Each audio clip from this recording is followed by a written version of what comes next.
I raised my daughter alone after her mother passed. I packed her lunches, braided her hair, worked double shifts to keep the lights on, all without a single complaint. I thought love meant sacrifice, that if I gave enough, she'd see me, respect me, maybe even be proud of me. But last week, she looked me dead in the eyes, tossed my old coat in the trash, and said, "You're too embarrassing to be seen with." What she didn't know, inside that coat pocket were the crayon drawings she made when she still called me Daddy, with stars in her eyes. The ones I carried with me through every storm. I didn't argue. I didn't raise my voice. I just walked to my room, packed my bag, and left. A week later, her college called. "We're returning the tuition check. It's been canceled." And just like that, everything changed. What happened next was rather unexpected. I will tell you everything. First, let me thank you for your continuous support. If you love stories like this one, support us by subscribing to this channel and comment where you are watching us from. It will be great to hear from you. Now let's jump into the details of what happened. My name is Marcus Bell. I'm 52 years old, work as a high school janitor, and most days, I move through life quiet and unnoticed, which is just fine by me. I've never cared for loud entrances or grand exits. I was a husband once. I'm still a father. And until last week, I believed I was a good one. I've owned the same brown wool coat since 2004. It's nothing special to look at, frayed around the cuffs, buttons a little loose, lining coming apart near the hem, but it's warm, real warm. And it holds a kind of weight I never had the words to explain, even when I tried. That coat had been with me through winters where the heat got shut off, when Ava was sick and coughing through the night, when I stood in long lines at the grocery store with a WIC card and too much pride. It soaked up grief the day my wife died. It absorbed my daughter's tears when she curled into me after nightmares. And in the inner pocket, stitched there with clumsy hands and thick black thread, I kept a folded stack of her childhood drawings. Crayon on construction paper. Most of them wrinkled now, edges soft like cloth, ink starting to fade. But still legible. Still mine. One of them, my favorite, was a blue and pink stick figure with lopsided glasses and a speech bubble that said, "Daddy's my hero." Ava was 6 when she made that. Drew it on a quiet Sunday while I made her pancakes, and she sat cross-legged on the kitchen floor, singing to herself like she had no idea the world could be cruel. I kept that drawing closer to my chest than any ID or credit card. But this isn't a story about drawings or coats. It's about a daughter who outgrew me, and a father who realized it too late. Ava came home for Thanksgiving. First time since starting college. She brought 2 friends, a girl named Natalie and a boy whose name I never caught, because he barely looked up from his phone long enough to shake my hand. I try not to take it personally.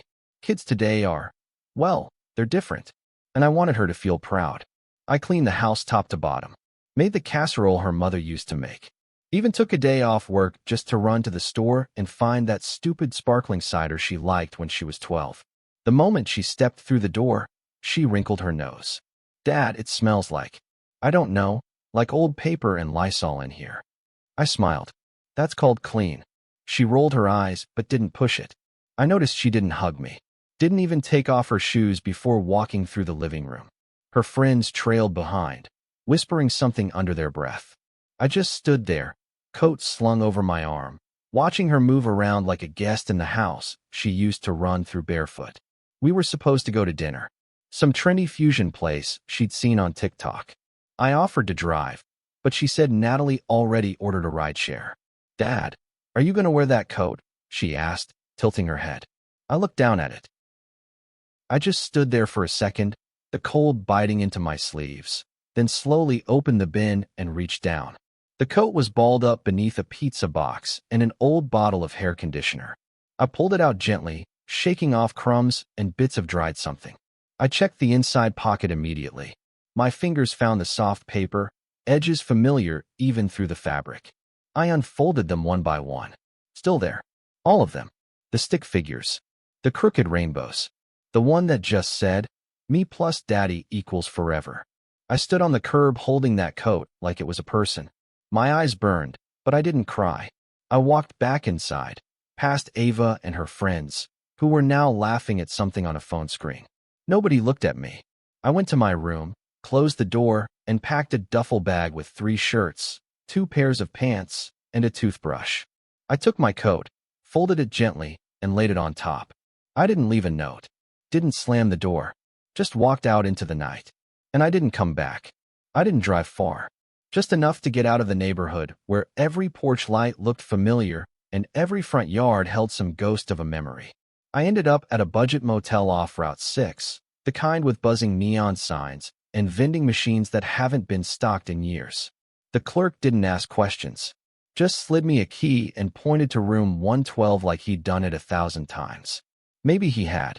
Maybe men like me, tired, quiet, and carrying more grief than luggage, checked in every night, hoping for silence more than sleep. The room smelled like bleach and old air. The bedspread was stiff, and the lamp flickered if I breathed too close. But I sat on the edge of that bed, pulled my coat out of the duffel, and laid it beside me like it was made of glass. My fingers went to the inside pocket again, just to make sure. They were all still there. I took out the drawing that said, "Daddy's my hero," and laid it flat on the nightstand, smoothing the crease down the middle. The waxy crayon lines had started to fade, but the words were still clear. That child, the one who made this, she used to look at me like I hung the moon. Somewhere between snack time and college dorm rooms, I became a man she couldn't stand to be seen beside. I didn't cry. I want to say that up front. Not because I'm made of stone, but because I think the grief I felt was too big for tears. It was the kind that settles in your bones and makes silence louder than any scream. I sat in that room for hours, not moving, not thinking anything useful, just replaying her voice in my head. "You're too embarrassing to be seen with." It's not just the coat. I know that now. It's everything I represent to her. I'm not sleek. I don't own a house full of smart speakers or wear designer anything. I don't have degrees on my wall. I didn't even graduate college. I mop floors, fix broken lockers, and pick up gum wrappers left behind by kids who call me sir out of habit, not respect. I have calluses on my hands, a limp in my left knee from years of manual labor, and a savings account that I've emptied more times than I can count just to make sure Ava never went without. But somehow, that wasn't enough. The first night I spent away, she didn't call.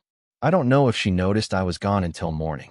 I turned off my location, silenced every notification, and laid back on the motel bed listening to the faint hum of trucks on the highway. I wanted to believe she'd reach out, that maybe she'd come to her senses, apologize even. But deep down, I knew she wouldn't. Not yet. By the second day, she texted. One line. "Where are you?" I stared at the screen for a long time. I started to type, then erased it. Started again. Ended up with, "Staying with friends. Don't wait up." That was all I gave her. That evening, I found myself driving with no destination. Ended up back at my old church, the one I hadn't set foot in since her mom's funeral. The parking lot was empty except for one other car. I didn't go inside, just sat in the lot, engine off, staring at the stained glass window above the main entrance. The light from the inside gave it this glow, and for a second, I felt like maybe I could pray. But I didn't. I just sat there. I thought about the night Ava was born. Her mother was screaming bloody murder, cussing me out between contractions, and I remember thinking, this is what real love looks like. Not flowers or promises, but pain and blood and staying when it's hard. I cut the cord myself, held her before they even cleaned her off. She was so small, so loud, and I was terrified, but I also knew in that moment, nothing else in my life would ever matter more than that child. I remembered carrying her to bed when she'd fall asleep in the car, holding her hand in the school pickup line, teaching her how to ride a bike on the sidewalk in front of the house, cheering her on while her mother watched from the porch with a camera in hand. Every scraped knee, every tear, every time she cried, and I said, "Come here, baby girl. Daddy's got you." Now here I was, sitting in a parking lot with that same girl's voice echoing in my head, calling me an embarrassment. A voicemail came through later that night. I didn't answer when she called, but I played the message. "Hey, I guess you're mad. Or whatever. You can't disappear like this. It's immature. I'm sorry if I hurt your feelings or something, but you always overreact. I mean, it's just a coat. You could have just changed. You didn't have to make it a whole thing." Her voice wasn't apologetic. It was annoyed, like I'd inconvenienced her. That night, I took the drawings out again. lined them up on the bedspread. All of them told the same story. You were my world. And I wondered when that stopped being true. Maybe it was gradual. The first time she called me so embarrassing in front of her friends in middle school. The time she rolled her eyes at my beat-up old truck. Or when she begged me not to come to career day because, and I quote, "You're not really a job people talk about." I thought it was just teenage stuff. Growing pains. But it wasn't. It was her growing away from me and never coming back. The next morning, I called the bank. The whole music played for 13 minutes before someone picked up. A man with a tired voice and a Midwest accent said, "This is Derek in Funds Authorization. How can I help you today?" I gave him my name, my account number, and the check information. He asked if I was aware that the tuition check had not yet cleared. I said I was. Then he asked if I'd like to cancel it. I said yes. There was a pause. "You sure, sir? Once I process this, the university won't be able to redeposit. You'll need to issue a new check if you change your mind." "I won't change my mind," I said. He processed the request. That was it. A few keystrokes, and the last tangible piece of security I had given Ava vanished. That check, $19,740, had come from every extra custodial shift I'd picked up over the past 2 years. My knees hurt, my back cracked when I stood, but I told myself it was worth it because it meant she'd have choices I never did. She didn't know the check had been post-dated. Didn't know I was still working out how to pay the remaining balance. I had planned on scraping by through Christmas with barely enough gas money and frozen meals. But she'd never hear that part of the story. About 3 hours later, her college called. The woman on the line was polite but confused. She said, "We're returning the tuition check. It's been canceled. Is there a replacement coming?" "No," I said. "There won't be." She didn't press me, just asked if I wanted written confirmation. I said yes. I wanted a paper trail this time. That night, Ava called. This time, I picked up. She didn't even say hello. "What the hell did you do?" I didn't raise my voice. Didn't match her energy. I just said, "I canceled the check." "Why?" she hissed. "Do you know what kind of mess this is going to cause? I have midterms. I could get kicked out of my dorm." "You won't get kicked out," I said. "They'll give you a grace period. Plenty of kids fall behind." "That's not the point," she snapped. "You did this to punish me. Because I hurt your stupid feelings." I sat on the edge of the motel bed again, fingers tracing the worn fabric of my coat, and said, "No, Ava, I did this because I finally realized something. I've already given you everything I have. My time, my money, my love. I raised you alone. I worked double shifts. I let go of things I'll never get back so you could have choices. And somehow, it was never enough. You're ashamed of me. And I'm tired of being humiliated by someone I broke my back to protect." She was quiet for a beat, then said, "This is so selfish. You're sabotaging my future just because you can't take a joke." I laughed, not because it was funny, but because it was absurd. "You think this is about a joke? Ava, you threw away the one thing I've carried through every season of my life because you were embarrassed to be seen with me. That coat had your childhood drawings in it. The ones you made before you learned how to be cruel. And the part that really breaks me? You didn't even think to check." She said nothing. "I didn't sabotage your future," I added. "I just stopped funding my own erasure." "You're such a—" She stopped herself, then shifted tones. Okay, fine. You made your point. Just uncancel it. I'll pay you back. Whatever. It's done," I said. "I told them not to redeposit. So now what? I'm just screwed." "No," I said. "You're not screwed. You're smart. You'll figure something out." She let out a bitter laugh. "Wow. Just like that, huh? You're cutting me off." "No," I said. "I'm finally letting go." The line went dead. 5 minutes later, she started texting. One after the other. "You're ruining my life. I can't believe you'd do this. I don't even know who you are anymore. You don't get to just walk away and feel righteous." Then the last one. "I hate you right now." I stared at that text a long time. My thumb hovered over the keyboard. I thought about saying, "I love you anyway." Or maybe, "I'm sorry it came to this." But I didn't write anything. I let the silence sit there. Let it be the answer. The next morning, I woke up to find screenshots of her social media posts sent to me by a coworker, Gloria, one of the cafeteria women at the high school. We'd worked together nearly 12 years. She texted me, "Thought you'd want to see this before word spreads. I'm sorry, Marcus. Ava had posted a series of stories on Instagram. Imagine having a parent who holds your education hostage to teach you a lesson. Some people should never be allowed to raise kids. You'd think after all their failures, they'd want better for you. But nope. Money can't buy class. Each one cut deeper than the last. She didn't name me directly, but she didn't have to. Her friends knew. Her followers knew. People from our neighborhood knew. And soon, so would the rest of the family. I sat in the motel parking lot that day, coffee in hand, and read every comment, every share, every reaction. Not one person came to my defense. Not that I expected them to. But the silence was still loud. Later that afternoon, I went to the shed behind the school, where they keep old paint cans and broken furniture. I brought my old checkbook with me. It was nearly empty. Only a few pages left. I hadn't written a check in months. But I needed to do something with the physical reminder. I struck a match and lit the book on fire inside an old paint bucket. Watched the pages curl and blacken until there was nothing left but ashes and the faint scent of smoke. It felt like a funeral. Not for money, but for the version of fatherhood I had clung to. The one where love meant always sacrificing, always forgiving, always giving more no matter what you got back. When I got back to my room, I found another text from Ava waiting. You want to be a martyr? Go ahead. Just don't come crying when I never talk to you again. I didn't cry. I didn't respond. I sat down, pulled my coat close again, and unfolded the same drawing as before. Daddy's my hero. The words barely visible now, but I could still feel them. Still hear that 6-year-old voice in my head. And for the first time in a long time, I didn't feel like her hero. I felt like a ghost she was trying to forget. But I also felt something else, something steadier. Done.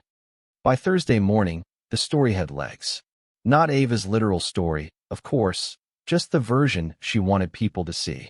The curated, social media-flavored saga of a girl whose bitter, blue-collar father pulled the plug on her education to make a point. I walked into the school that morning and felt it before I saw it, the shift. Conversations paused when I entered the faculty break room. The assistant principal, who usually greeted me by name, just gave me a tight nod. One of the younger teachers whispered something to another while I filled the mop bucket, their eyes cutting toward me like I couldn't hear through walls. But I'd worked in silence my whole life. You learn things in the quiet. I didn't need to be told. The thing that got me, though, wasn't the gossip. It was the look.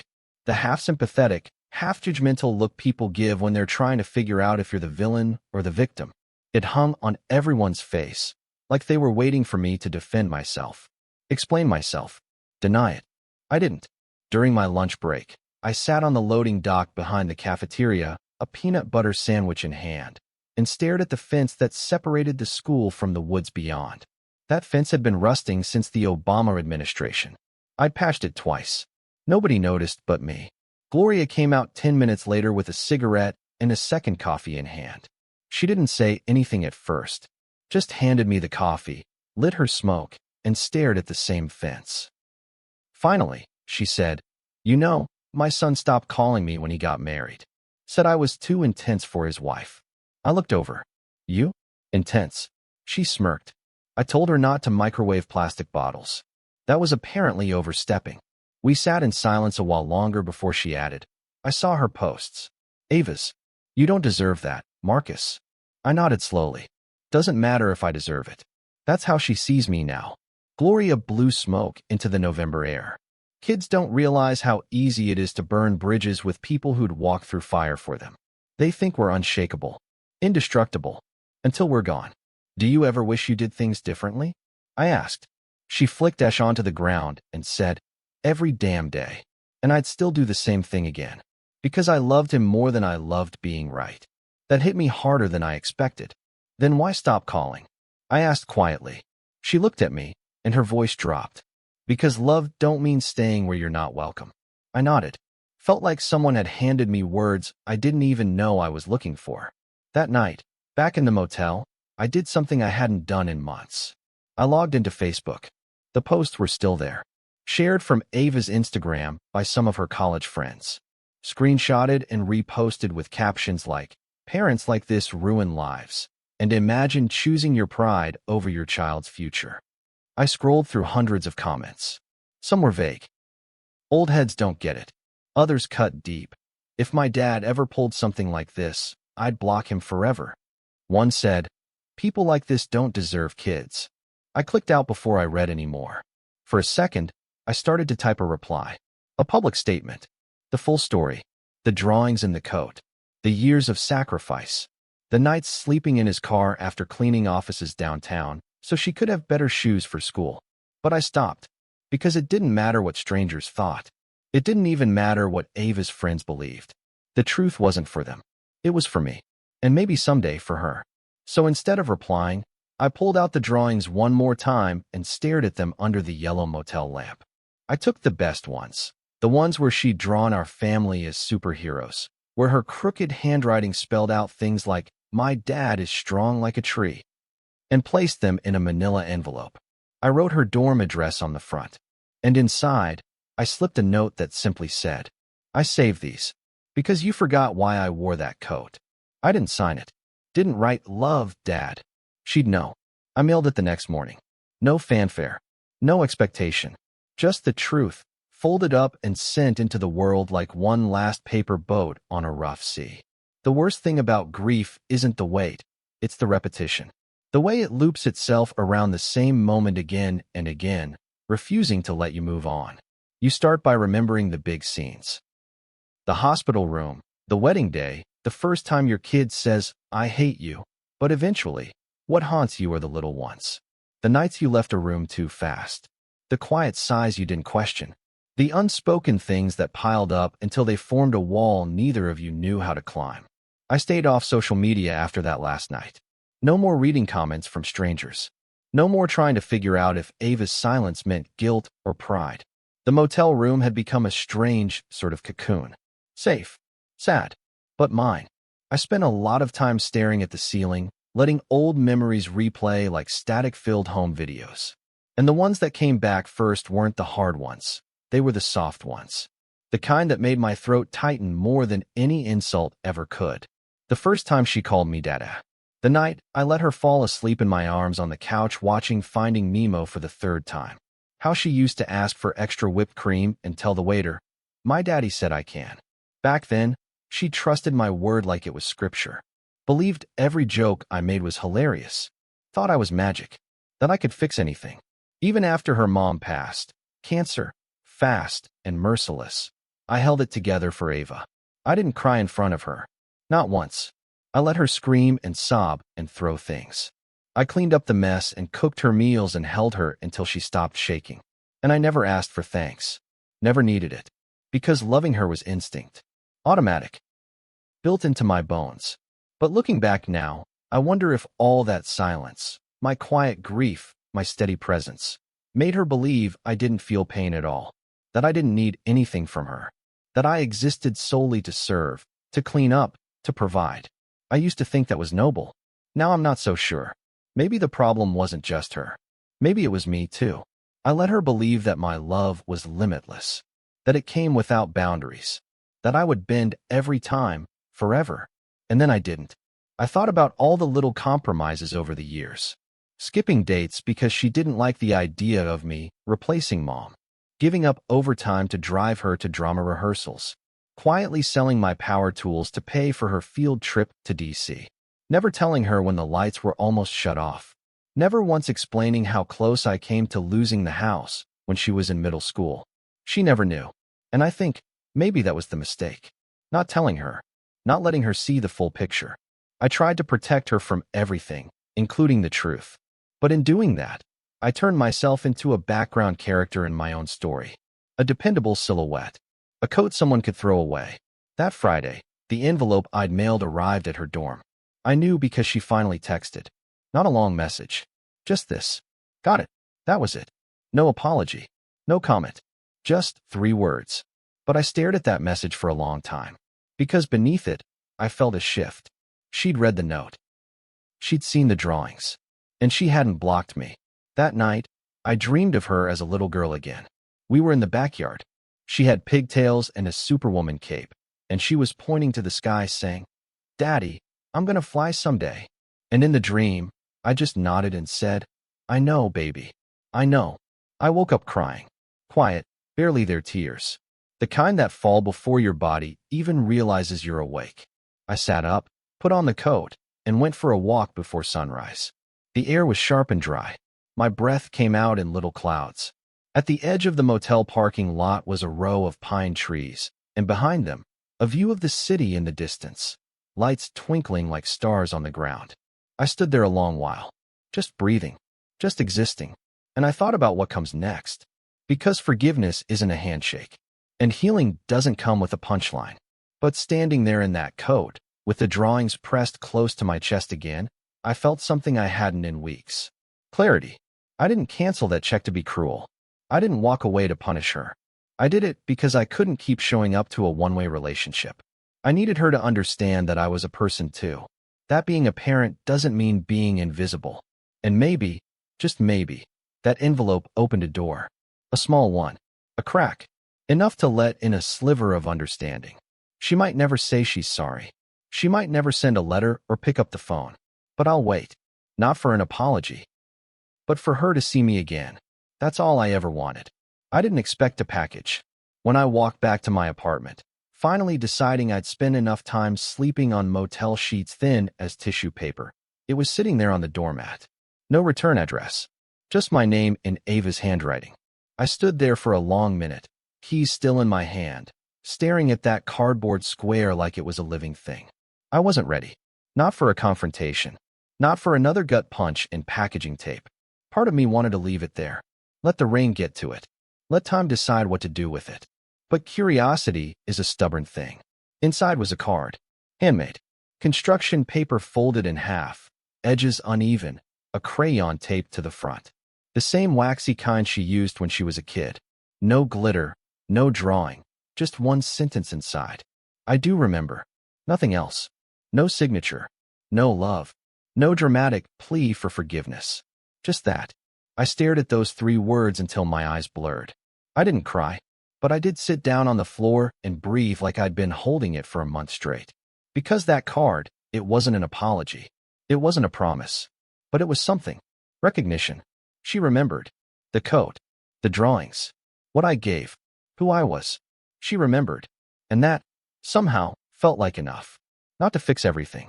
Not to undo the mess we both made. But enough to stop the bleeding. I didn't call her. Didn't text. I didn't need to. Some things don't require conversation. Just space. Time. A pause between storms. A week later, I walked back into work wearing the same coat. Heads turned in the break room.